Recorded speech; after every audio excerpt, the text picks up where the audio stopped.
Okay, so I did a video on how to remove these units from your truck or SUV.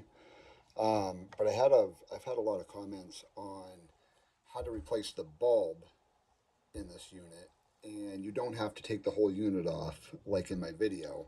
I'll show you how I replace this bulb, and like kind of like, I don't know if you call it a trick, but it's pretty easy.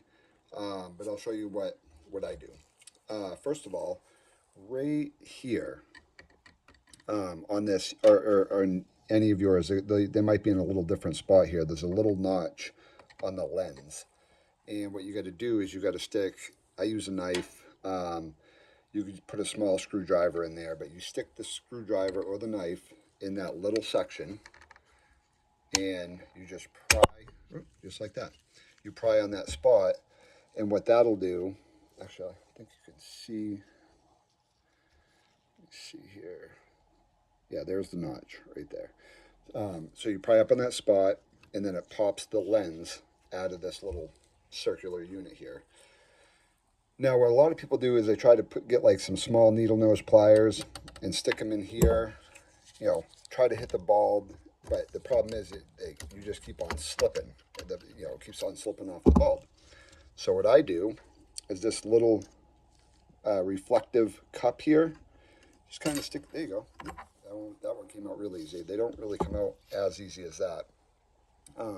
So you just pop this out right here. That way, you can get your needle nose in there, and then you can get your needle nose all the way on the bulb. Yeah, this one's a little in there pretty good. You can stick your finger. Come on. There we go. Right there. And it's just a normal bulb, like 194, 164.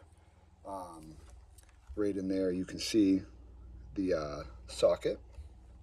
All right, and then obviously to replace the bulb, you just go back in, push the bulb in, take this here. It's got these little prongs on the cup, and then you just go here,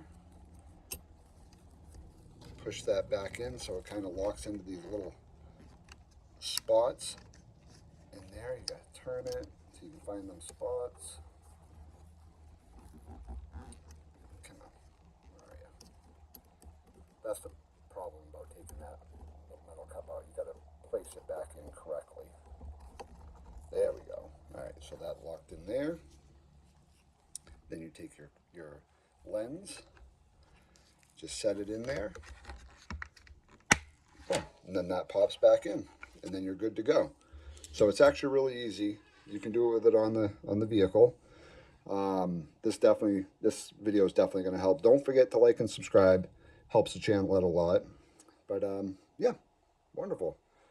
Thanks for watching.